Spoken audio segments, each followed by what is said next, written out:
أو زد عليه ورتل القرآن ترتيلا.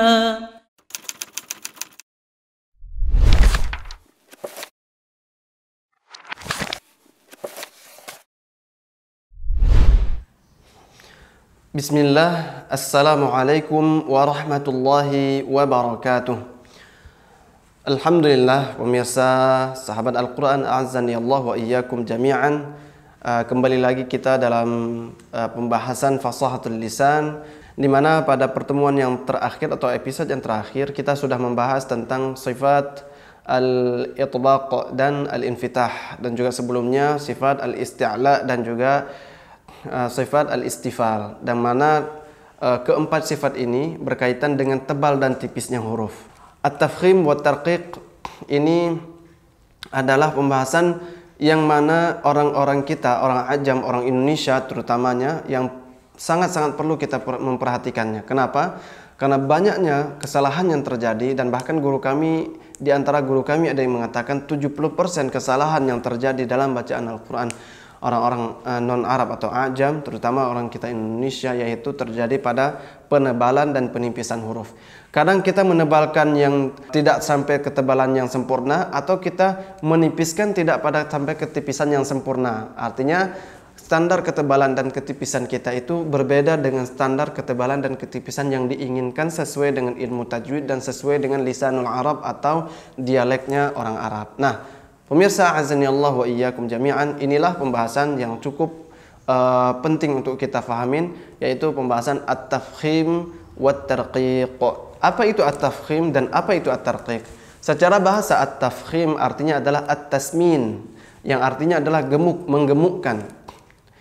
Adapun lawannya at-tarqiq secara bahasa artinya at-tanhif, artinya kurus, tipis, ya, ringan. Kita kembali ke poin nomor 1, yaitu at-tafkhim, yang artinya at-tasmin atau gemuk atau berisi, ya, seperti itu, tebal. Nah, secara istilah at-tafkhim artinya adalah simanun ya'taril harfa, ya, sifat tebal atau sifat gemuk, ya, yang mengenai pada suatu huruf. Fayamtali'ul fam bisadahu, maka rongga mulut akan dipenuhi dengan gema suaranya, dengan tafkhim. Jadi ketika kita mengucapkan huruf tafkhim, maka rongga mulut kita antara langit-langit dan lidah kita itu dipenuhi dengan suara, berkumpul suara, seolah-olah suara mengepung area langit-langit mulut kita. Maka dinamakan dengan at-tasmin atau gemuk, ya, besar hurufnya. Nah, itu. Kemudian adapun at-tarqiq tadi kita sampaikan at-tanhif, yang artinya adalah kurus, ringan, ya, atau tipis, ya, yang secara istilah nuhulun ya'taril harfa, yaitu sifat tipis yang mengenai pada suatu huruf, ya. Fala yamtali'ul fam bisadahu, maka karena sifat tipis itu mengenai suatu huruf, maka rongga mulut tidak dipenuhi dengan suara. Artinya suara keluar dari pita suara langsung keluar dari mulut, tidak sampai mengumpul di dalam mulut, ya, langsung mengalir saja, ya, seperti relax, ya. Nah, pemirsa, azani Allah wa iyyakum jami'an, masyarakat kita Indonesia seperti yang kita sampaikan tadi, kadar ketebalan yang diinginkan oleh ilmu tajwid dan sesuai dengan lisan Arab itu berbeda, ya. Kadar ketebalan kita terkadang menjadi tidak terlalu tebal, atau kadang menjadi dibunyi o gitu. Ini salah. Misalnya bunyi huruf kho dimonyongkan kho. Nah, ini bukan seperti itu cara menebalkan, dan kebanyakan orang Indonesia seperti itu. So dimonyongkan dan dijadiin o. So ini bukanlah huruf tebal, ya. Tapi huruf tebal ketika suara itu mengumpul di dalam rongga mulut, seolah-olah orang sedang berkumur-kumur, ya. Oh. Nah, itu tebal, ya. Maka nanti kita akan masuk ke kaifiahnya. Kemudian yang huruf tipis juga seperti itu, menjadi tipisnya nggak sempurna, kadang jadi tebal. Karena tipis kita itu, bunyi tipis menurut kita itu kalau bunyi a, ba, ta, la, aku, adalah, lalu, nah, baku, buku, maka itu sudah tipis menurut kita. Sedangkan menurut orang Arab itu masih tebal. Maka ketika kita ngomong aku, terus tebal. Harusnya a. Nah, itu standar tipis orang Arab. Aku, adalah, anak, ya, lalu, bukan lalu, bukan lalu, lalang, aiu, abatasa, bukan abatasa itu kita. Nah, kalau yang diinginkan adalah abatasa jahakho dazaro, ya. Jadi bukan abatasa jahakho dazaro. Nah, ketika tebal dia monyongkan, ini salah. Semua yang fathah mulutnya dibuka saja tanpa dimonyongkan. Yang berbeda apa tadi? Ada suara yang langsung keluar, ada suara yang mengumpul dulu dalam mulut, ya. Inhisarus saut, ya, suara mengepung rongga mulut. So, ro, kho, tapi dimonyongkan. Enggak dimonyongkan. Ro, bukan ro. Nah, seperti itu. Baik, agar lebih jelasnya, apa saja huruf-huruf yang dibaca dengan tebal dan huruf yang dibaca dengan tipis? Atau adakah huruf yang dibaca tebal dan tipis? Ada juga, ya. Pertama, ada 4 huruf yaitu yang masuk dalam kategori bacaan tebal. Apa saja? Yang pertama adalah huruf-huruf isti'la. Kita sudah membahas di 2 episode sebelumnya, yaitu pembahasan isti'la. Semua huruf isti'la dibaca tebal. Huruf khussa, dautin, qil. Kha, sad, dad, ghain, ya. Kemudian ta, qaf dan dha. Maka semua huruf ini dibaca dengan tebal, ya. Mau fathah, kasrah, dhammah, sukun dibaca tebal. Baik, itu yang pertama. Yang kedua yang dibaca tebal adalah huruf alif. Yang ketiga huruf lam, yang keempat yaitu huruf ra, alif, lam, ra. Jadi 4 kategori ini yang dibaca tebal. Kita beranjak ke poin yang pertama yaitu isti'la, ya. Kita sudah membahas apa itu isti'la dan seterusnya, kita sudah bahas di episodenya. Kita hanya membahas di sini cara menebalkannya, ya. Huruf isti'la dibaca tebal dalam semua keadaan. Tadi kita sampaikan fathah, kasrah, dhammah, sukun dibaca semua tebal. Ya, misalnya kha, sa, dha, gha, ta, qa, dha. Ya, khu, su, du, ghu, tu, qu, dhu. Khi, si, di, ghi, ti, qi, dhi. Akh, as, al, at, al. Semuanya baca tebal, ya. Jadi nggak ada khasada, ghata, kaza, nggak ada. Salah dibaca dengan seperti itu, ya. Hati-hati. Kemudian tingkatan tebal atau tafkhim pada huruf isti'la yang paling tebal adalah ketika dia fathah atau dhammah atau ketika dia sukun yang didahului oleh harakat fathah atau dhammah. Misalnya seperti ini. Allahus-so, maka dia paling tebal itu. Hus-samad, Ramadana, wa huwa makdzum, dhum, ya, tebal juga. Jangan yukhlaqun, ya. Jadi seperti itu. Nah, jangan as. Nah, kemudian tingkatan tafkhim atau tingkatan ketebalan yang paling ringan, ya, yang paling ringan dari huruf isti'la ini adalah ketika dia berharokat kasroh atau ketika sukun dan sebelumnya didahului oleh harokat kasroh. Misalnya, ya, yuti'illah, tetap tebal namun tidak setebal ketika fathah. Yuti'il, jangan ti, yuti enggak, yuti'illah, falillahil akhirah. Tetap tebal, dikatakan tebal, bukan tipis. Akhirah, ya. Kemudian tin, ya. Tin, bukan tin, nanti jadi buah tin. Tin. Nah, seperti itu. Itu untuk huruf-huruf isti'la yang perlu kita ketahui. Semuanya dibaca tebal. Jadi ketebalannya bagaimana? Tadi suaranya berkumpul di dalam mulut. Inhisarus saut, ya. Suaranya mengepung mulut seperti orang kumur-kumur. Nah, bagaimana sifat-sifatnya sudah kita bahas, ya. Misalnya pangkalnya terangkat. Kok bisa? Bagaimana cara mengangkatnya? Dikeraskan pangkal lidahnya. maka yang tadinya lentur menjadi ada melengkungnya ya, bagian tengahnya ada melengkung, atasnya ini pangkalnya naik ya. Misalnya kho, so, bo, nah dan seterusnya seperti itu. Wallahu a'lamu bis-shawab. Taib. Ada satu poin lagi yaitu untuk huruf isti'la ini. Kalau huruf isti'la ini ya didahului oleh huruf nun sukun, maka bunyi nun sukunnya, bunyi dengung pada nun sukunnya akan menjadi tebal. Nah, ya, misalnya qaf ya, sebelumnya nun sukun. Min qablikum enggak menjadi min enggak min qa. Contohnya an salatihim enggak menjadi an salatihim enggak, tapi an sa.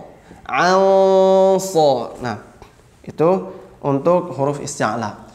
Taib, pemirsa, kita sekarang masuk ke poin huruf tafkhim ya, pada kondisi yang kedua yaitu huruf alif.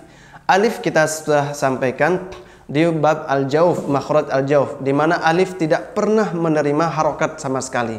Artinya alif selalu sukun. Alif adalah huruf mad yang dibaca panjang.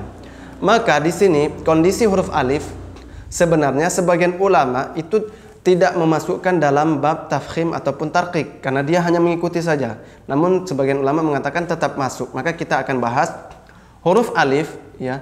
Dia selalu mengikuti keadaan sebelumnya. Jika sebelumnya tebal maka dia tebal, jika sebelumnya tipis maka tipis. Contohnya misalnya yang tebal as-sabirina. As-so ya. Jadi bunyi oh juga tebal. Jangan as-sa, enggak mungkin. As-sa enggak. As-so. Nah, dia juga tebal. Contoh berikutnya qala. Kan enggak mungkin qa enggak boleh seperti itu. Qala. Jadi dia tebal juga. Sabirina. Qala, jadi alifnya ya, bunyi huruf madnya, bunyi panjangnya itu juga menjadi tebal. Nah, kalau misalnya huruf sebelumnya tipis maka dia ikut tipis ya. Wa ma enggak mungkin wa ma-nya tipis, a-nya tebal enggak mungkin. Wa ma enggak. Wa ma enggak ya. Qa baru tebal. Wa ma tipis ya. La enggak mungkin, la enggak, la ikraha. Nah, itulah kondisi huruf alif ya, selalu sukun dan selalu mengikuti harokat sebelumnya ya, huruf sebelumnya. Jika sebelumnya tebal, sebelumnya tipis. Kondisi yang ketiga yang ditebalkan yaitu pada huruf lafdzul jalalah, lam pada huruf lafdzul jalalah, huruf lam ya. Huruf lam pada lafaz Allah. Nah, ini ditebalkan jika sebelumnya didahului oleh huruf fathah atau dhammah. Nah, maka itu ditebalkan. Contohnya misalnya Qul huwallah, la Qul huwallah, bukan dengan memonyongkan. Qul huwallah, lo enggak lo. Enggak, qul huwallah, huwa tipis, la-nya tebal. Qul huwallah. Ya, itu. Kemudian innallah.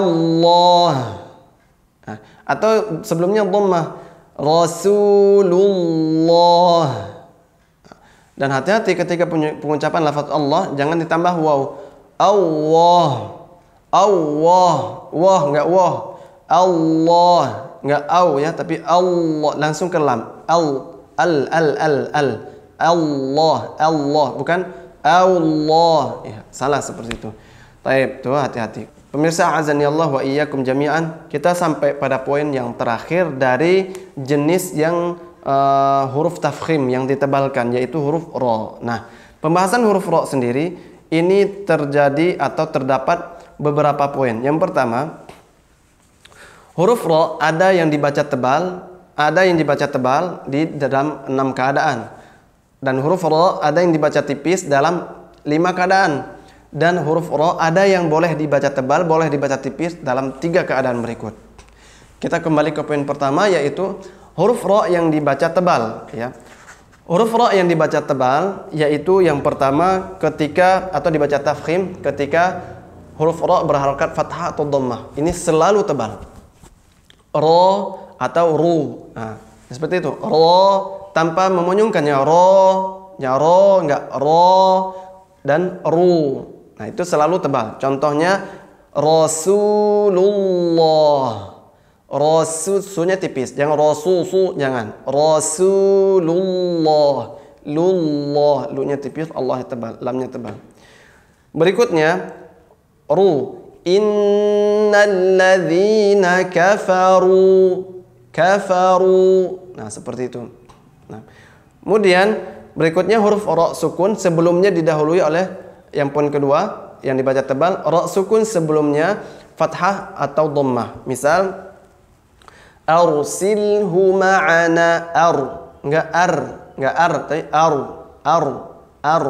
Nah, getarannya diperjelas ya, jangan tapi jangan berlebihan juga salah. Arsilhu ma'ana. Contoh berikutnya wa ilaihi yurja'un jangan ya, getarannya diperjelas. Kemudian yang ketiga, huruf ra yang dibaca tebal adalah ra sukun yang didahului oleh harokat kasroh yang tidak asli. Kenapa dikatakan tidak asli? Karena harokat kasrohnya berada pada hamzah wasal. Ya, karena hamzah wasal kalau disambung maka dia tidak terbaca. Ya, contohnya misalnya irji'i ila rabbiki. Ya, maka dibaca tebal enggak ir. Limanir irtada. Tidak limanir karena di situ ada hamzah wasal yang harakatnya kasrah ya. Limanir irtada. Nah, poin yang keempat yang dibaca tebal pada huruf ra yaitu huruf ra sukun yang didahului dengan harakat kasrah. Namun setelah huruf ra sukun adalah huruf isti'la yang berharakat fathah atau dhammah. Ya. Yaitu contohnya inna jahannama kanat mirsada. Enggak mirsada. Kemudian contoh berikutnya walau nazzalna 'alaika kitaban fi qirtas. Enggak qirtas, enggak qir, tapi qir.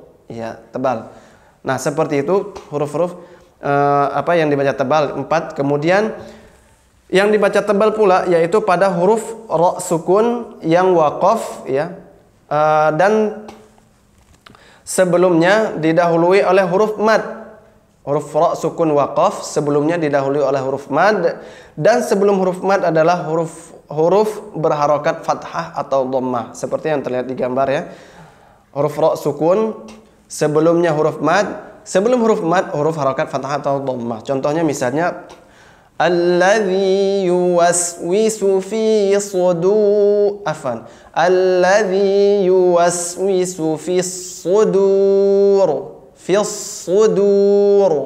Jangan fi sudur. Jangan dur enggak dur tebal dur. Nah, seperti itu. Contoh khairul lil abrar. Bukan abrar. Enggak, abrar. Ya, ra sukunnya dibaca tebal. Yang terakhir, ra sukun yang dibaca tebal jika ra sukun sebelumnya ya didahului dengan huruf berharokat sukun. Ra sukun sebelumnya huruf harokat sukun, sebelumnya huruf berharokat fathah atau dhammah. Contohnya innal insana lafi khusr. Ya, bunyinya khusr. Bukan khusr. Enggak, khusr. Ya. Contoh berikutnya asy-syaitanu ya'idukumul faqr. Bukan faqr. Enggak, ya. Bunyinya tebal ra-nya. Nah, itulah 6 kondisi di mana huruf ra dibaca tebal. Kemudian 5 kondisi huruf ra dibaca tipis, yaitu pertama yang jelas ketika kasroh, ya, ri, ghairil maghdubi, Dzahaballahu binuri rihim, ujung lidah ya. Nah, ujung lidah sedikit ke punggung ujung lidahnya, ri bukan roi ya. Kemudian yang kedua yang dibaca tipis yaitu ra sukun sebelumnya didahului dengan kasrah ya. Contoh wafir, bukan wafir tapi wafir auna dzil autad. Kemudian fasbir, bukan fasbir, enggak, fasbir, ra sukun sebelumnya kasrah. Fasbir sabran jamila. Dan yang ketiga, ra sukun yang dibaca tipis yaitu ra yang sukun karena waqaf ya. Sebelumnya huruf ya mad yaitu sukun, dan sebelumnya didahului oleh harokat kasrah atau fathah. Contohnya wallahu bima ta'maluna khabir. Jangan khabir, jangan khabir. Contoh berikutnya huwa adna billadzi huwa khair. Khair, bukan khair. Enggak, salah seperti itu ya. Tapi dibaca tipis. Nah, dan yang terakhir ra yang sukun sebelumnya huruf sukun dan sebelum huruf sukun adalah huruf kasrah ya. Contohnya misalnya hal fi dzalikal qasamul lidzi hijr. Bukan hal fi dzalika qasamul lidzi hijr. Enggak, hijr tipis. Kemudian wal qur'ani dzidzikr, bukan dzidzikr. Salah. Dzidzikr ya, tipis ya. Yang terakhir kondisi di mana huruf ra dibaca tipis yaitu ketika huruf ra dibaca dengan imalah, harokatnya fathah tapi dibaca imalah. Imalah itu miring ya. Hanya terdapat pada satu tempat di surah Hud ayat 41. Maka wa qala rukabu fiha bismillahi majriha wa mursaha, tidak dibaca majroha, majriha tipis ya, dan dimiringkan ya, imalah. Itulah 5 keadaan di mana huruf ra dibaca tipis dan 6 keadaan di mana huruf ra dibaca tebal.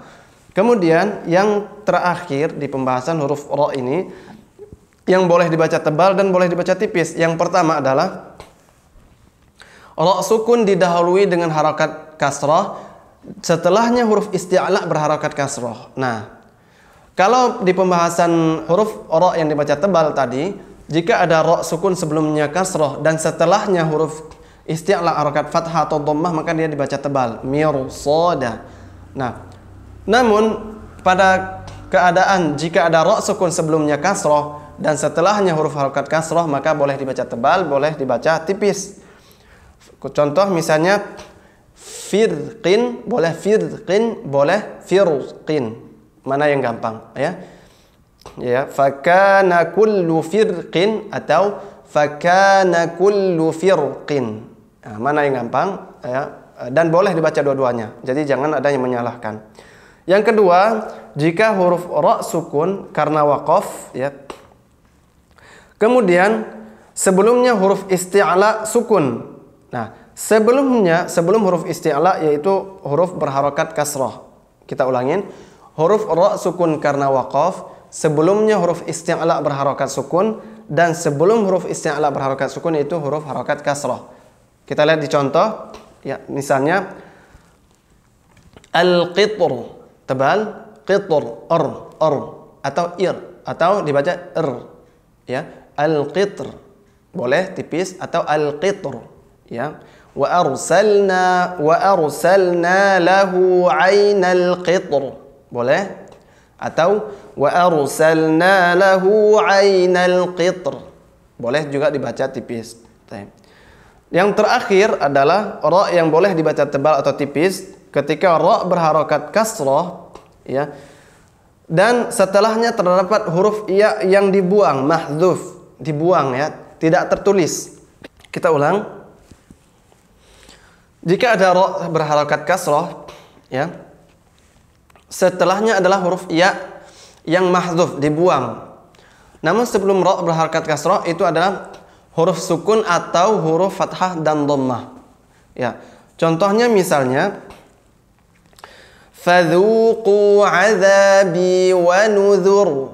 Ya, boleh dibaca wa nuzur tebal atau fadzuqu 'adzabi wa nuzur. Wa nuzur tipis. Karena kenapa? Asalnya wa nuzuri 'adzabi wa nuzuri. Kemudian dihapus, dihilangkan, mahdzuf dalam Al-Qur'an, namun bacaannya tetap masih.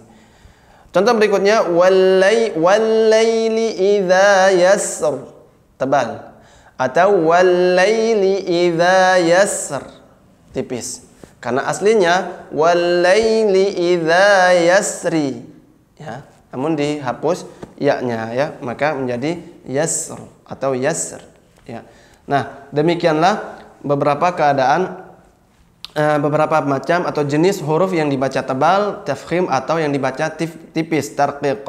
Ya, mulai dari huruf isti'la, huruf alif, lam, dan ra di beberapa keadaannya. Pemirsa azani Allah wa iyyakum jami'an, untuk memahami pembahasan ini, jika Anda belum mengerti 100%, silahkan diulang kembali pembahasannya dari awal dan diulang beberapa kali. Insya Allah, Allah mudahkan kita semuanya dan kita ketemu di pertemuan berikutnya. Walillahil hamdu wal minnah wa jazakumullahu ahsanal jaza. Wassalamu alaikum warahmatullahi wabarakatuh.